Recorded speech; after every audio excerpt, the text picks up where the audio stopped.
Okay, in relation to the actual practical, there are two tasks involved in assignment 2.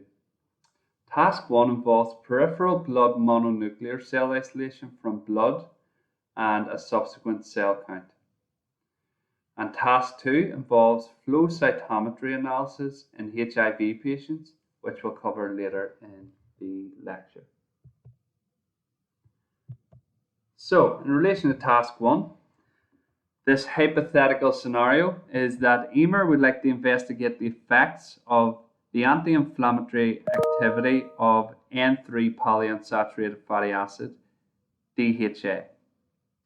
So what Emer wants to do is isolate the peripheral blood mononuclear cells, which essentially are the monocytes and lymphocytes, from human blood.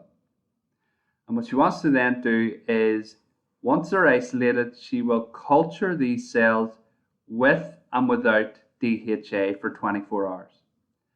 And when she's finished that, she will measure the amount of IL-6 that is being released by these cells.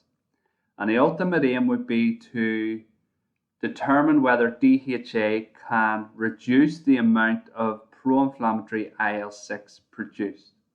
Okay, so of course this is all hypothetical. So she's going to incubate the isolated peripheral blood mononuclear cells in 100 micromolar of DHA. Okay, so this is what has happened on the day. Emer has isolated the peripheral blood mononuclear cells from the blood and wants you to help her set up the experiment. So she's provided you with 5 mils of solution containing peripheral blood mononuclear cells in the cell buffer. And what she's asking you to do as a student is to determine the number of peripheral blood mononuclear cells per mil in the solution that she's provided you with. And she wants you to do this by carrying out a cell count using a hemocytometer. Once you've done the cell count, Emer would like you to then subsequently give her 2 mils of cell buffer containing 5 by 10 to the 5 peripheral blood mononuclear cells per mil. Okay, now in terms of peripheral blood mononuclear cells, I'm going to show you a short video as to how Emer managed to isolate these peripheral blood mononuclear cells.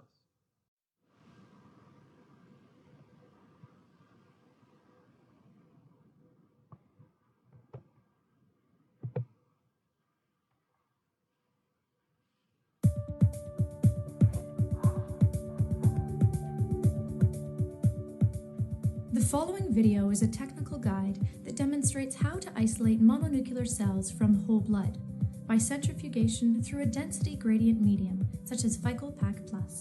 To begin, ensure all reagents are at room temperature. Dilute the blood sample at a 1:1 volume ratio with the appropriate medium.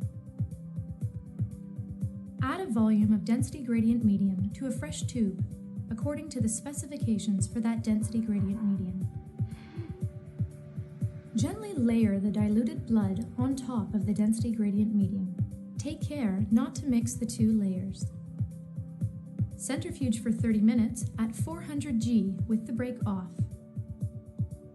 Carefully harvest the cells by inserting the pipette directly through the upper plasma layer to the mononuclear cells at the interface. Alternatively, you can first remove the upper layer and then collect the cells. Finally, wash the harvested cells twice in the appropriate buffer. The cells are now ready for easy-sep cell separations or other downstream applications. For more information on blood sample processing and cell isolation, please visit stemcell.com.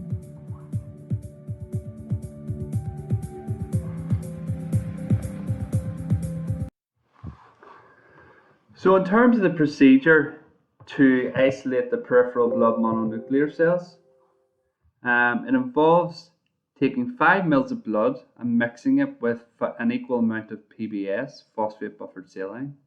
You then layer it on the FICOL density media, and the FICOL density media basically lets you separate the blood based on the mass of the different components. Okay, and we'll talk a little bit more about that in a minute. So once you've layered the blood on the fickle density media, you centrifuge it at 400 G. And once the centrifugation has completed, you then isolate the peripheral blood mononuclear cell layer. And once you've isolated the peripheral blood mononuclear cell layer, you mix it with PBS to wash it. You then centrifuge it at 300 G, and what you'll have is at the bottom of the centrifuge tube, you'll get a cell pellet. That is, the cells have been stuck to the bottom of the tube, and you remove the supernatant, that is the PBS. Now you have a pellet of cells at the bottom of your tube, and you resuspend the pellet of cells in 5 mils of PBS. And that is the solution that Emer has provided you with. A 5 mil PBS solution containing the peripheral blood mononuclear cells that has been isolated from the blood. So the only thing that you have to do now is count how many cells are present in this tube.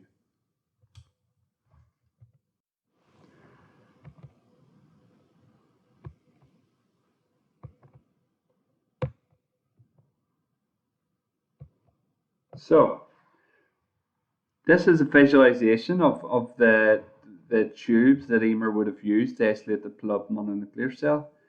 So if you look at the first tube to the left, you can see that the blood and PBS has been layered on the fickle separation gradient media.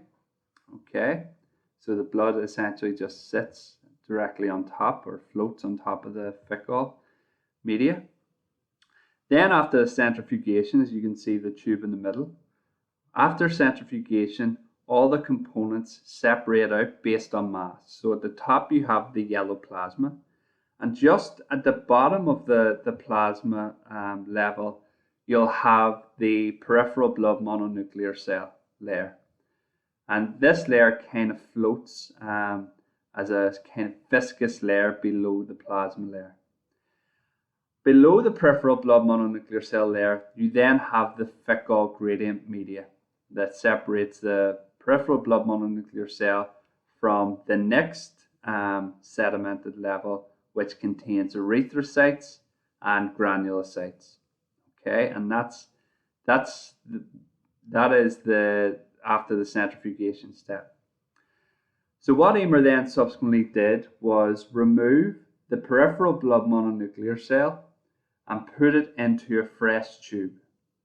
Okay, and she then took that tube with the peripheral blood mononuclear cells and the PBS, and she centrifuged it to pellet the cells at the bottom of the tube.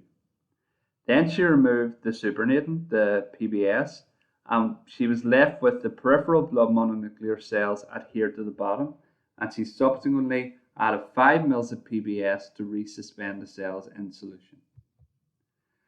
Okay, so now that we have the peripheral blood mononuclear cells in PBS in this tube, we now want to undertake a cell count. And the way we undertake a cell count is by taking 50 microliters of the cell solution, putting it into an Eppendorf, and then subsequently taking 50 microliters of the cell dye trypan blue and putting it into the Eppendorf, and subsequently mixing up and down to ensure that we get an equally dispersed solution. And what we then do is we take 10 microliters of the liquid from the Eppendorf, and we add it to the hemocytometer. Okay, and when we add it to the hemocytometer, we're doing it to ensure that we are able to undertake a cell count. Now, a hemocytometer is a device that enables us to quantify the amount of cells present per mil, per microliter, sorry. And what a hemocytometer basically is, it's like a little reservoir that enables you to put in a defined volume of liquid and subsequently calculate the amount of cells per volume of liquid. Now, when you get a hemocytometer, what you'll notice is most hemocytometers that you will work with will have two chambers. It'll have a top chamber, as you can see here, and it'll have a bottom chamber, which you can see here. Now, the two chambers are the exact same, and they're there to basically enable you to do two cell counts at the same with the same sample for reproducibility and quality control measures.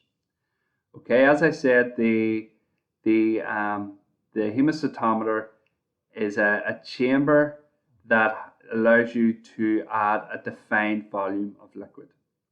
Now, in terms of the counting chambers, this is what you would see if you look down a microscope. You'll see these, if you see here, you'll see that a whole range of different types of squares. Now, in terms of the cell count that you're undertaking, you want to focus on these squares here, okay, which will be 5 by 5, okay. There's one group, 5 by 5 in this group, 5 by 5 in this group, 5 by 5 in this group, and lastly in the middle you have 5 by 5 with smaller squares. Now, in order to obtain a cell count, what you have to do is take the average number of cells present in this part of the grid, an average count in this part of the grid, this part of the grid, this part of the grid, and this part of the grid.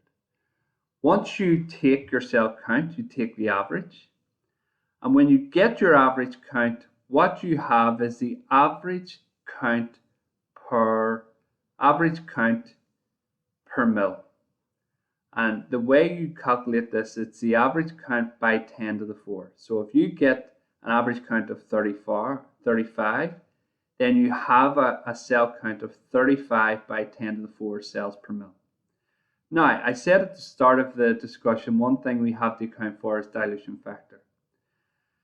Now, the fact that we diluted the cells in trypan blue in a 1-to-1 ratio basically means that we have to multiply the cell count that we got by the dilution factor to get the true number of cells per mil. Okay, so always ensure that whatever cell count you get, you multiply by the dilution factor, and then you subsequently have a true cell count, i.e. the number of cells that are present in the solution, in this case that was given to you by Emer. So what would it look like? This is what the grid that you'll be provided with on the day of the practical will look like. Okay, so as you can see, it's the same as before. Sorry, it's 4 by 4 grids, 4 by 4 squares, not 5 by 5 as previously stated. And what you'll be asked to do is to identify live cells and dead cells. Okay, so how do we determine if a cell is live or not? So the concept of the trypan blue viability test is that cells with an intact membrane will not allow the trypan blue to enter the cells. Okay, whereas dead cells that have disrupted cell membrane will take up the dye, and subsequently you'll be able to tell the difference between a live cell and a dead cell. So how do you visually identify a live cell compared to a dead cell? A live cell will have a very clear defined membrane, almost like a halo on the outside of the cell, as you can see here. Whereas a dead cell will be colored with dye and will have a faded membrane. Okay, and that is how you will define live and dead cells. So if we look at this first square, I can see that we have 1, 2, 3, 4, 5 viable cells. Okay, you see the little halo around the cell.